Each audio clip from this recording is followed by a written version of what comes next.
Once upon a time, there was a girl whose mother was dead and whose father was dead, and who lived with her stepmother in a little house beside a great dark forest.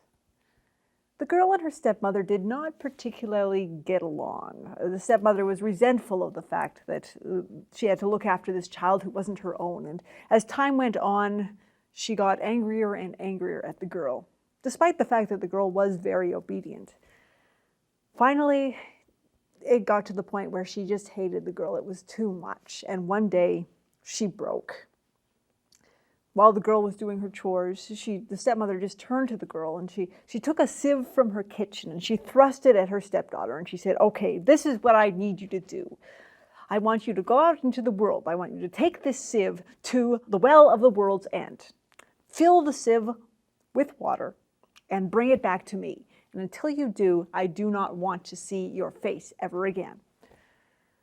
Well, the girl could have argued, but she was very obedient, so she simply nodded and she took the sieve and out into the world she went.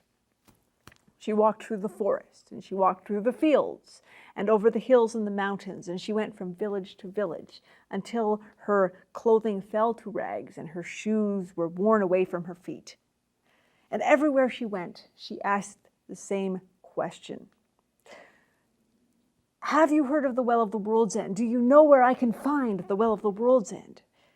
And everywhere she went, everyone she met gave her the same answer. "No, I'm really sorry, but I've never heard of the Well of the World's End. I have no idea what that is." And so she just kept on going and going and going. And one day she came to another forest and she was walking through it down a little path, and down the path in the other direction came a little old woman carrying her firewood on her back.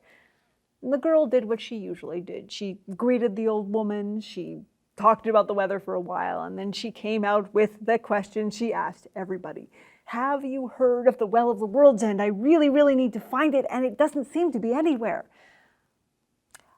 "Oh," said the little old woman, "actually, I do know where the Well of the World's End is. You're almost there. Just keep on going down this path, and when you get to the crossroads, turn right and walk until you come to the Well of the World's End." The girl was extremely happy to hear this, and she thanked the old woman, and right away she went right down the path, and she walked down the path. She came to the crossroads, she turned right, and she kept walking and walking until the trees fell away, and there it was in front of her. A beautiful little wellspring, the Well of the World's End. The girl fell to her knees before it finally she got to where she was going. She took her sieve and she dipped it into the water. But the water ran out the bottom of the sieve. The girl couldn't believe it. She tried it again and again, and she just kept on dipping it into the water, and every time the water ran out the bottom. And she tried and nothing happened, and finally she just threw herself to the ground in despair, and she began to weep. But as she lay there, she heard a little voice, apparently speaking right into her ear. And the voice said, "Hello, why are you crying?" The girl got up and she looked around, and she couldn't see anyone. She had thought she was completely alone, and seemed to be no one there. And she said, "Is there somebody here with me?" The little voice said, "Yeah, I'm right here. Look down." And the girl did. And she looked down, and there on the banks of the well was a little green frog, winking and blinking in the sunlight. The girl said, "Oh, hello." The frog said, "Hello to you too. I couldn't help but notice that you seem to be a bit upset about something. Is there anything I can do to help?" Well, the story just came pouring out of the girl. "My stepmother, she sent me out into the world, and she said I had to go to the Well of the World's End, and I had to take this sieve there, and I had to fill it with water from the Well of the World's End, and I looked and looked, and I couldn't find it, and then finally I did find it, and it's a sieve, and the water kept on running out of the sieve, and I just don't know what to do." The frog listened to this very calmly and consideringly, and then he said, "That's interesting. I actually do think I may have a solution for you. However, it will come at a price. I will give you the solution, but you will have to make me a promise. Oh, anything, said the girl. I will do anything you want. Anything, said the frog. Anything, said the girl. All right then, said the frog. I will need you to promise me, eventually, sometime in the future, to do my bidding for an evening and a night. Oh, that's perfect, said the girl. I thought it would be something a lot worse. Let's do that, please. Give me the solution. The frog looked up at her, and he began to sing. Pack it with moss, my hinny, my heart. Pack it with moss, my own true love. Remember this promise that you've made to me here at the well of the world's end. The girl tried it. She took the sieve and she packed it with mud and moss and she dipped it into the water, and the water stayed in the sieve. The girl was so ecstatic about this that she didn't even stop to thank the frog. She jumped up, holding the sieve stiffly before her, and she began to run. She ran through the forest, down the path. She ran through the fields and over the hills and the mountains and through the villages, and she ran through the forest near her house, and she ran and she ran and she ran, not stopping day or night, until she finally came back to her stepmother's house. Here it is! Finally, I've got it! The stepmother was not really very happy to see the girl. She'd been hoping she'd go out into the world and never come back again. But what could she do? The girl had obeyed her. She had done her task. All right, she said, and she welcomed the girl back into the house. She took the water and she sort of threw it away, and they went back to their normal routine. Until that night, when they sat down to dinner. The girl was, after her long and arduous journey, very hungry and looking forward to the meal, and she saw the food. Oh, it's good food. She picked up her first bite and she raised it towards her lips, but just then there came a strange noise from the door. It wasn't quite a knocking. It was more of a scritch, scritch, scritch. And the stepmother heard it and said, "Did you hear something? Is there someone at the door?" The girl had by this point forgotten all about the frog, and she just said, No, I'm sure there wasn't. I'm really hungry. Let's just eat. And she again raised the food towards her mouth. Scritch, scritch, scritch. I'm sure there's someone at the door. There's such a strange noise coming from over there.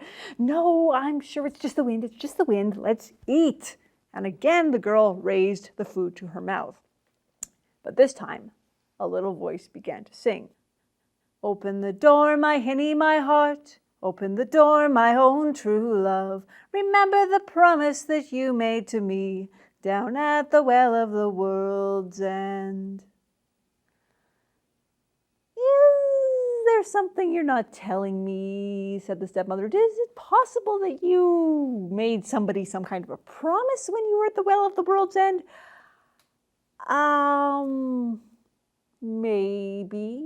It's possible there was a conversation with a frog of some sort. I can't quite remember, but maybe I may have promised to do his bidding for an evening and a night, but it really doesn't matter. Let's eat our... Oh, no. Girls must keep their promises. You go straight to that door and you open it up and you let that frog in. Well, there is a difference between being at the well of the world's end and being really sad and wanting things to go right for you and being at the end of your rope and making a promise to the frog. And there's a difference between that and having the frog in your house making demands of you. The girl didn't really want to do this. The frogs are kind of slimy and she would rather have not, but she did promise. She was very obedient and she knew what she had to do. She went to the door and she opened it up and she let the frog in. The frog hopped into the house. Well, the girl went back to her meal, decided that she would just ignore the frog, pretend he wasn't even there. And once again, she raised the bite to her mouth, and a little voice began to sing.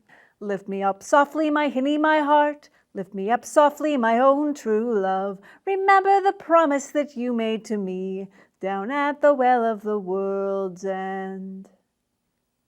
No, I really don't want to do that. No. Girls must keep their promises. You lift that frog up and you put him right beside your plate right now.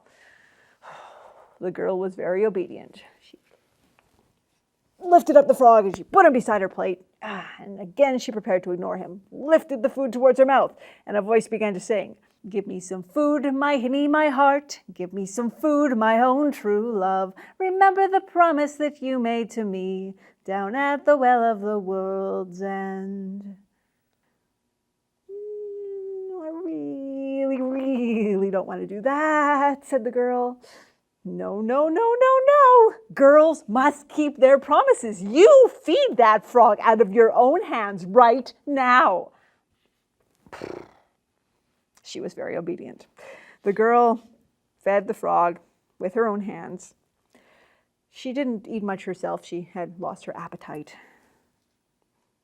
The meal was finally over. The girl took the dishes and flung them into the sink and then made a beeline for her room because she just hoped that once she closed the door, the frog would leave her alone. But she was brought up short by a little voice singing, "Take me to bed, my hinny, my heart. Take me to bed, my own true love. Remember the promise that you made to me down at the well of the world's end." I really, really, really, really, really don't want to, but please don't make me do that. Don't make me do that. No, no, no, no, no, no. Girls must keep their promises. You take that frog and you put him right into your bed and you sleep with him all night. The girl was very obedient. She picked the frog up off the table. She ran across the room. She ran into her bedroom. She flung him down on the bed. She jumped into the bed herself. She pulled up the covers around her. She got as far away from the frog as she could, and she turned away from him and closed her eyes and hoped that nothing else would happen that night. She must have slept a little bit, because when she opened her eyes next, she turned in her sleep. And the first thing she saw was the frog on her pillow, winking and blinking at her in the dim, dim light. The night had almost passed. The sun was not quite yet ready to rise. The girl looked at the frog, and the frog looked at the girl. And the frog, once more, began to sing. "Cut off my head, my hinny, my heart. Cut off my head, my own true love. Remember the promise that you made to me down at the well of the world's end." "No," said the girl. "No, I can't do that. Please don't ask me to do that. It's not fair to you. I couldn't do that to someone who'd helped me. Just ask me something else, anything else. I've done everything you said." But the frog just kept looking at her, and it said steadily, "Go get an axe and cut off my head." And the girl begged and she pleaded and she tried to reason with the frog, but it wouldn't listen to her. And she had promised. And finally, she went to the shed and she got an axe. She brought it back to the bedroom. She looked at the frog and she said, "Please." And the frog just looked at her and said, "You know what to do." So the girl took the axe and she raised it above her head and she shut her eyes because she didn't want to look at what she was doing. And she brought the axe down as hard as she could on the frog. And she kept her eyes closed because she just didn't want to see. But finally she had to open them and she cracked open her eyes. But what she saw was not what she expected to see. The frog was gone. In its place, there was a young man on the bed beside her, with the covers drawn up around his chin. The girl said, What happened to the frog? Who are you?" The boy said, "Well, it's a funny story. I am the frog. I was under an enchantment, and I had to stay as a frog until a girl did my bidding for an evening and a night and kept her promise. And now you have fulfilled these requirements and you've done that." And he took her hand in his. In the morning, the stepmother had been kind of gleeful all night about thinking about her stepdaughter in bed with the frog and how wonderful this was and how, the whole journey had actually turned out quite well after all. And she couldn't stand it any longer. She had to go see this. So in the morning, she tiptoed across the room and she cracked open the door and she looked in. But in fact, what she saw was the girl in the arms of a beautiful boy as the sun rose up in the morning. The end.